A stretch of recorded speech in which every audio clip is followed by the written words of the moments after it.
কথায় আছে ভোজন রসিক বাঙালি, কারণ বাঙালি খেতে ভালোবাসে। আর সেই খাবার যদি হয় স্পাইসি তাহলে তো কোনো কথাই নেই। আর সেই স্পাইসি খাবারের প্রধান উপকরণ লঙ্কা। তাই লঙ্কা ছাড়া খাবার অসম্পূর্ণ, এমনটাই বলতে পারি। আজকের খেতে প্রান্তরের পর্বে জানবো যে লঙ্কা কিভাবে চাষ হয়, একজন চাষি কতটা কষ্ট করে লঙ্কা ফলান। আসুন জেনে নিই।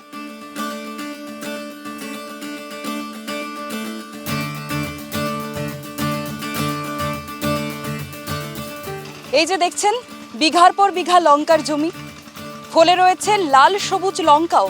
এই শ্যামল চাষের নেপথ্যে যার অক্লান্ত পরিশ্রম রয়েছে, তিনিই আজ আমাদের খেতে প্রান্তরের পর্বে বলবেন এই লঙ্কা চাষের সম্বন্ধে। নমস্কার দাদা। নমস্কার, বলেন। এই জমি আপনার? হ্যাঁ, আমার। ক বিঘা জমিতে লঙ্কা চাষ করছেন? 10 বিঘা জমি আছে। 10 বিঘা জমি? 10 বিঘা জমি। সবটাতেই আপনি লঙ্কারই চাষ করেন? লঙ্কারই চাষ করি, কবির পরে লঙ্কা। আচ্ছা, এবার আপনি বলুন যে লঙ্কা চাষ করতে গেলে কটা মরশুমে আপনি চাষটা করেন? আমাদের লঙ্কা চাষ একটা মরশুমে হয়। আচ্ছা। বীজ রোপণ করা হয় তোমার আশ্বিন কার্তিক মাসে, বীজ রোপণ করা হয়, তারপর চারা চারায় বড় হয়, বড় হওয়ার পরে এবার রোয়া হয়। এই যে বীজ বপন করা, এটার ঝামেলা কতটা? ঝামেলা তো থাকবেই। বর্ষাকালে ও জড়ি দিয়ে ছাউনি করে চারা করতে হয়, প্রচুর খাটনি ওদের।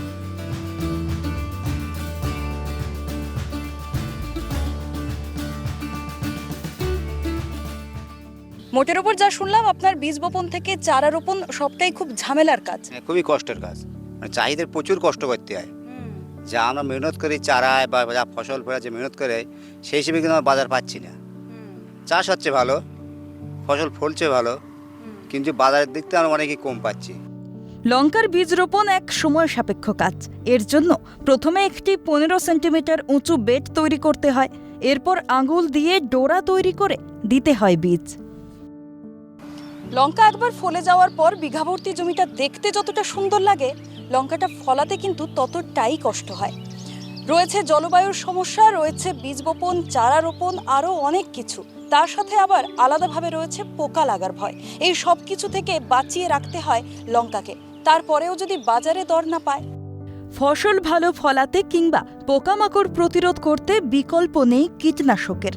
কিন্তু বাজারে সেই কীটনাশকের ক্রমাগত আকাশ ছোঁয়া দামে নাজেহাল অবস্থা কৃষকদের। দাদা, কদিন অন্তর এই জমিতে আপনাকে এরকম কীটনাশক স্প্রে করতে হয়? এই বিভিন্ন রকম স্প্রে, সপ্তাহে 2 থেকে 3 বার স্প্রে, 3-4 রকম পোকার ওষুধ, 3 থেকে 4 বার ওষুধ স্প্রে করতে হয়। কোনো সময় কোঁকসানের ওষুধ স্প্রে করতে হয়, কোনো দিন লেদা পোকার ওষুধ স্প্রে করতে হয়, কোনো সময় ঝাল বড় করার জন্য ভিটামিন স্প্রে করতে হয়। এসব ধরনের ওষুধ সপ্তাহে 2 থেকে 3 বার স্প্রে করতে হয়। হ্যাঁ, এবং সপ্তাহে 2 বার জল দিতে হয়। লঙ্কার চাষের ক্ষেত্রে তাহলে উপযুক্ত মাটি কোনটা? মাটি মেটেল আর বেলে 2 রকম পাইল দিলে ঝালটা বেশি ভালো হয়। কিন্তু বিভিন্ন রকম জায়গায় বিভিন্ন রকম মাটি থাকে, মিক্স করা তো সম্ভব না। এক জায়গার মাটি এক রকম, কিছু নাওয়ালের জায়গায় মাটিটা হচ্ছে মেটেল মাটি, কিছু উবারের মাটি হচ্ছে বেলে মাটি টাইপই, এবং বিভিন্ন জায়গায় বিভিন্ন রকম ফল বেশি হয়। আর সার আপনি কি কি দেন? আর এতে 10-26 দিতে হয়, নাইট্রোজেন, ইউরিয়া দিতে হয়, আচ্ছা, 15 দিতে হয়, সুফলা, এসবগুলো দিতে হয় বিভিন্ন রকম। তাহলে এইটা কত মানে বছরে কবার হচ্ছে লঙ্কা ফল দেয়? বছরে একবারই লঙ্কা লোবা হয়, আচ্ছা, কিন্তু আমাদের ফল ভাঙা 8 থেকে 10 বার ফল ভাঙা পড়ে। মানে 8 থেকে 10 বারেই একই গাছ থেকে ফল ভাঙে? একই গাছ থেকে 8 থেকে 10 বার লঙ্কা ভাঙা পড়ে। ঠিকঠাকভাবে চাষ হলে বিপুল পরিমাণে হতে পারে লঙ্কার ফলন। আনুমানিক কাঠা প্রতি 1 কুইন্টাল লঙ্কা ফলে। কিন্তু বাজারে নেই চাহিদা, ক্ষেত ভর্তি ফসল নিয়ে দিশাহীন কৃষক। এই যে লঙ্কা এখন পেকে গেছে দেখতে পাচ্ছি, এগুলো তোলা, এই কাজটা কি আপনি বা আপনার পরিবারের লোকজন করে নাকি আবার আলাদা? লঙ্কা চাষ একার দ্বারা তোলা সম্ভব নয়। এই কাটা প্রতি 1 কুইন্টাল হয়। কাটায় 1 কুইন্টাল লোক লেবার দিয়ে তুলতে হয়। সব লেবার দিয়ে তুলতে হয়, তুলে লঙ্কা চাষ করতে হয়। বাজার খারাপের জন্য লঙ্কাটা পেকে গিয়েছে, বাজারে গিয়ে বিক্রি নেই, এবং আমাদের এখানে কোনো স্টোর বলে কিছু নেই, হিমঘর টাইপের কিছু নেই। তার জন্য আমরা মানে রাখতে পারছি, মজুত করে রাখতে পারছি। তাদের কাঁচা মাল বাজারে গিয়ে না বিক্রি, কাঁচা কম দামে বেশি চলে আসতে হয় আমাদের। বিক্রি নেই বলে কি আপনি লঙ্কা তুলছেন না? আমরা দেখতে পাচ্ছি এখানে অনেক তুলে বাজারে যদি না ক্রেতারা কিনতে না থাকে পাই, তুলে আমরা কাকে দেবো? দেরি হয়ে তার জন্য পেকে গেছে ডাল। লঙ্কাগুলো তুলে আপনি কি বাজারে গিয়ে নিজে বিক্রি করেন নাকি পাইকারি দামে বিক্রি করেন? আমাদের বাজারে গিয়ে পাইকারি বিক্রি, এত খুরু বিক্রি সম্ভব নয়। আমাদের খুরু মার্কেটে তো বেশি এত লঙ্কা, 10 বিঘা জমি লঙ্কা কাটায় 1 কুইন্টাল ফল হয়, ফল ব্যাপক হয়, কিন্তু কি পাইকারি রেট খুব কম। তা আপনার কি মনে হয় যে যতটা ব্যবসায়ীরা লাভ করে ততটা কি চাষিদের পকেটে আসে? না, চাষিরা যারা রেট পাচ্ছে এবং সরকারি যা রেট আমরা দেখছি বাজারে, বিভিন্ন সরকারি বাজারে, কিন্তু আমরা পাচ্ছি না। মাথায় কোনো কালোবাজারি বা ক্রেতারা লাভবানটা বেশি হচ্ছে, চাষির থেকে লাভবান ক্রেতারা হচ্ছে বেশি। বৃষ্টির জল নয়, লঙ্কা চাষে প্রয়োজন পাম্পের জল। তাই এই চাষের ক্ষেত্রে বরাবরই দেখা যায় জলের সমস্যা। কিন্তু বর্তমানে পশ্চিমবঙ্গ সরকারের সেচের জন্য ইঞ্জিন পাম্প বসানোতে উপকৃত কৃষকরা। দাদা, এই চাষ করতে গিয়ে কি কি প্রতিকূলতার সম্মুখীন হতে হয়? জলটা তো আছেই, তারপরে বেশি কীটনাশক, পোকা, এগুলো বিভিন্ন রকমের কোঁকড়ানি একটা রোগ আছে। আমাদের ব্যারেল প্রতি 200 টাকা করে খরচ, কীটনাশকের প্রচুর দাম বেশি। সরকার এমন কিছু কীটনাশক ব্যবহার মানে করছে, কোম্পানি কালোবাজার কি সরকার করছে সেটা তো আমরা জানতে পারছি না, কিন্তু এই রেটগুলো এত ব্যারেল প্রতি আমাদের 200 টাকা খরচ পড়ে যাচ্ছে। রোগটার নাম কি বললেন? এই কোঁকড়ানি রোগ, যেটা এই যে পাতা কোঁকড়ানি রোগ। আচ্ছা, এটাতে এই রোগে পাতাগুলো কুঁকড়ে যায়? কুঁকড়ে যায়। এর জন্য স্প্রে করতে গেলে আমাদের ব্যারেল প্রতি 200 টাকা খরচ, 10 লিটার জলে 200 টাকা খরচ, বহুত খরচের সম্মুখীন হতে যাচ্ছে।